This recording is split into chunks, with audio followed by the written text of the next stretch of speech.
वालेकुम guys, welcome back to YouTube channel को सब्सक्राइब नहीं किया तो सब्सक्राइब कर दे, लाइक कर दे, शेयर कर दे, कमेंट कर दे। मैं हूं हाशिम। आज इस वीडियो पे हम रिएक्शन करने जा रहे हैं, वो है इंडियन एयरफोर्स के C-17 ग्लोब मास्टर पहुंचा काबुल। देख लेते हैं क्या हुआ है और C-17 ग्लोब मास्टर काबुल पहुंच के क्या किया उसने। Let's start.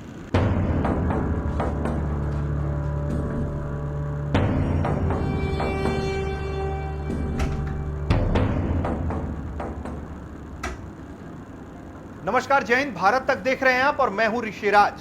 बड़ी खबर बताएंगे। बड़ी खबर क्या है? अफगानिस्तान में तालिबानी आतंकियों का राज आने के बाद से ही पूरी दुनिया में हड़कंप मचा हुआ है और दुनिया के कई देश अपने अधिकारी अपने नागरिकों को वहां से बाहर निकाल रहे हैं। इसी कड़ी में भारतीय वायुसेना का विमान C-17 ग्लोब मास्टर पहुंच गया है अफगानिस्तान के काबुल में। वहां से वो अपने अधिकारियों और नागरिकों को लेकर वापस भारत आएगा, ऐसी खबर सामने आई है। 500 के करीब लोग बताए जा रहे हैं जिन्हें वापस लेकर आया जाएगा इस विमान से। इसकी तैयारी कर ली गई है और जो C-17 ग्लोब मास्टर है वो वहां पहुंच चुका है एयरपोर्ट पर। इसके पहले जब काबुल एयरपोर्ट पर अफरा तफरी मची हुई थी, वो मंजर हर किसी को याद है कि किस तरीके से प्लेन के चक्के में या विंग्स को पकड़कर लटककर लोग किसी भी तरीके से वहां निकल जाना चाह रहे थे। ऐसे वक्त में जब आवाजाही पर बिल्कुल असर पड़ा और बिल्कुल कुव्यवस्था फैल गई थी, गोलीबारी हुई एयरपोर्ट पर, तो भारतीय वायुसेना का जो ये विमान है वो तजाकिस्तान लैंड हुआ था।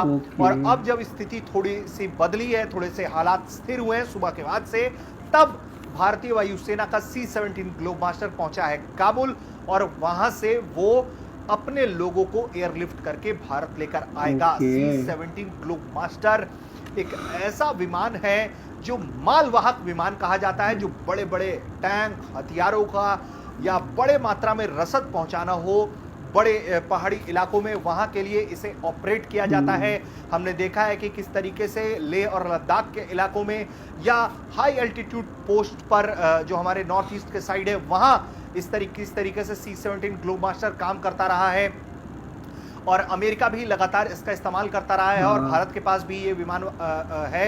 तो अब भारत एयरफोर्स का ये जो विमान है वहां पहुंचा है और वहां से लोगों को एयरलिफ्ट करेगा। इसके पहले भारतीय दूतावास और विदेश मंत्रालय के अधिकारी लगातार नई दिल्ली में मीटिंग कर रहे थे। लगातार बैठकों का दौर अब भी चल रहा है ताकि अफगानिस्तान में जो ये नई क्राइसिस तालिबानी आतंकियों के राज आने के बाद से खड़ी हुई है, उसे कैसे टैकल किया जा सके, इसको लेकर लगातार मंथन चिंतन चल रहा है यहाँ पर। और लगातार यहाँ के अधिकारी, उस तरफ के अधिकारी यानी कि जो अफगानिस्तान में मौजूद भारतीय अधिकारी हैं, उनसे वो संपर्क कर रहे हैं और बातचीत करके समझ रहे हैं कि क्या वो इस स्थिति में हैं कि वो अपने इलाके से निकलकर वो जो है काबुल एयरपोर्ट तक पहुंच पाए ताकि वहां से उनको एयरलिफ्ट करवाया जा सके। हर किसी को हर किसी को स्थिति मालूम है, दिख रही है कि क्या हालात हो चुके हैं अभी इस वक्त अफगानिस्तान के अंदर। अमेरिका हो गया, ब्रिटेन हो गया, न्यूजीलैंड हो गया और तमाम ऐसे देश हैं जो लगातार अपने नागरिकों को वहां से निकाल रहे हैं और अमेरिका का इसी बीच लगातार विरोध भी हो रहा है, उसकी खूब आलोचना भी हो रही है। लेकिन तमाम देश एयरलिफ्ट कर रहे हैं, अपने नागरिकों को वहां से निकाल रहे हैं, क्योंकि किसी को नहीं मालूम है कि क्या स्थिति आने वाले कुछ दिनों में होने वाली है, क्योंकि सबको तालिबान का पिछला राज मालूम है कि किस तरीके से तालिबान वहां पर काम करता रहा है और आगे वो क्या कर सकता है। ये जो डर है, इसको देखते हुए लगातार लोगों को एयरलिफ्ट किया जा रहा है और इसी कड़ी में भारत का C-17 ग्लोब मास्टर जो है वो वहां पहुंचा है एयरलिफ्ट करने के लिए और अब जो है एयरलिफ्ट ऑपरेशन को पूरा करके वहां से लोगों को भारत वापस लाया जाएगा। तो ये एक बड़ी खबर है। इस पर लगातार जो अपडेट्स आ रहे हैं वो भी भारत तक के मंच से हम आपको देते रहेंगे। सबसे बड़ी बात है कि जो तालिबान के आ जाने के कारण से क्राइसिस क्रिएट हुआ है, उसको दुनिया किस तरीके से टैकल करती है ये देखना होगा। फिलहाल भारत एक बहुत ही सधे हुए अंदाज में, बहुत ही शालीन तरीके से अपने काम को अंजाम दे रहा है और पूरे हालात पर नजर बनाए रख रहा है। इसके पहले भी खबर आई थी कि भारत हिंदू और सिखों को अफगानिस्तान से वापस लेकर आने वाला है। आपको ये वीडियो कैसा लगा हमें कमेंट करके बताइए। और अभी तो यार ये न्यूज़ मैं रिसेंटली बहुत ज़्यादा फॉलो कर रहा हूँ। अभी मैंने रिसेंटली एक बड़ी सैड सी वीडियो देखी और वो मैं आपको दिखाना नहीं चाहता। आई एम श्योर आपने भी देखी होगी। जो जहाज़ पे लोग जा रहे थे और जहाज़ टेक ऑफ कर गया और वो जहाज़ से दो लोग नीचे गिरे हैं।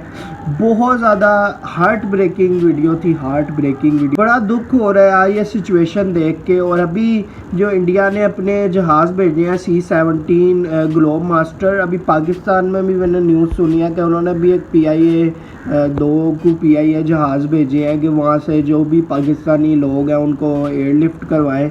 और बॉर्डर्स तो वैसे सील है, बॉर्डर्स खोलने का पता नहीं चांस बनता है कि नहीं।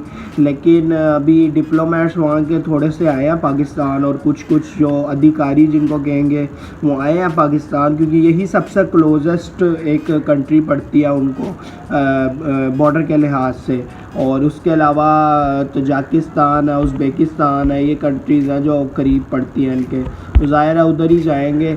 और बाकी जो इंडिया ने ग्लोब मास्टर भेजा उसमें आई एम 100% श्योर कि उसमें सिर्फ इंडियंस नहीं, कुछ अफ़गानी भी आएंगे, क्योंकि अफरा तफरी में पता नहीं चलता कि कौन, कोई किसी का अपना ID कार्ड नहीं लेके घूम रहा होता कि तुम इंडियन हो तो ID कार्ड दिखाओ। इतना टाइम नहीं होता क्योंकि जल्दी में एयरलिफ्ट करना होता है ना। तो आई एम श्योर कि बीच में कुछ अफ़गानी भी आएंगे, लोग जान बचाने की कोशिश करेंगे अपनी, और इस तरह से अफरा तफरी होगी। लेकिन अब क्योंकि थोड़ा सा संभला है, कल की तरह कल तो बहुत ज़्यादा हालात ख़राब थे, क्योंकि वो लोग टायरों पे चढ़ के ना उसके जाना चाह रहे थे। और पता नहीं मूवीज़ वाला सीन ही मुझे लग रहा है, वर्ल्ड वॉर Z की इस तरह की मूवी थी।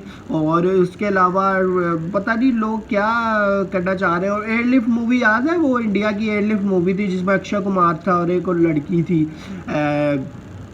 एयरलिफ्ट के नाम से, जिसमें वो एयरलिफ्ट करवाते हैं किसी दूसरी कंट्री से इंडिया में एयरलिफ्ट करवाते हैं सारे। तो वो मुझे उसी दूसरा का सीन आ रहा है। और वो जो लोग भाग रहे थे वो तो PUBG वाला सीन था, और वो जो पहले था वो वर्ल्ड वॉर Z वाला सीन था, जो लोग चढ़ना चाह रहे थे प्लेन के ऊपर।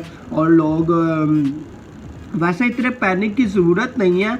अभी तालिबान ने कहा तो है कि भाईजान नहीं कोई मसला होगा, नहीं हम किसी को नुकसान पहुंचाएंगे, लेकिन फिर भी लोगों ने पीछे उनका दौर देखा है और पास्ट उन्होंने देखा है इन सब का। तो वो कह रहे हैं भाईजान नहीं हम नहीं रह सकते, जितना जल्दी हो सकता है निकले। लेकिन ये है कि आप बाद में निकल जाओ, अगर आप नहीं रहना चाह रहे थोड़े दिन रहो, बाद में निकल जाओ। इतना नहीं होगा कि घर में घुस के मारेंगे किसी को। वो उन्होंने साफ कहा है कि भाईजान हमारा अवाम से कोई दुश्मनी नहीं है, अवाम से कोई रिवेंज नहीं है। तो मुझे नहीं लगता इस पैनिक की ज़रूरत है, इस पैनिक की ज़रूरत है, निकलना ना निकलना उनकी मर्ज़ी है। पैनिक की ज़रूरत नहीं है कि यार पैनिक कर रहे हैं लोग, जा रहे हैं भाग रहे हैं और किसी भी तरह निकलने की कोशिश कर रहे हैं कि इसके बाद निकल ही नहीं पाएंगे। तो ये है कि बहुत अभी तो बैड सीन चल रहा है वहाँ पे। बाकी हम देखते हैं, फॉलो करेंगे इस न्यूज़ को, और बाकी इंडिया के लोग भी सेफली पहुंच जाएं, वो भी न्यूज़ देखेंगे। मिलते हैं next video. What is India.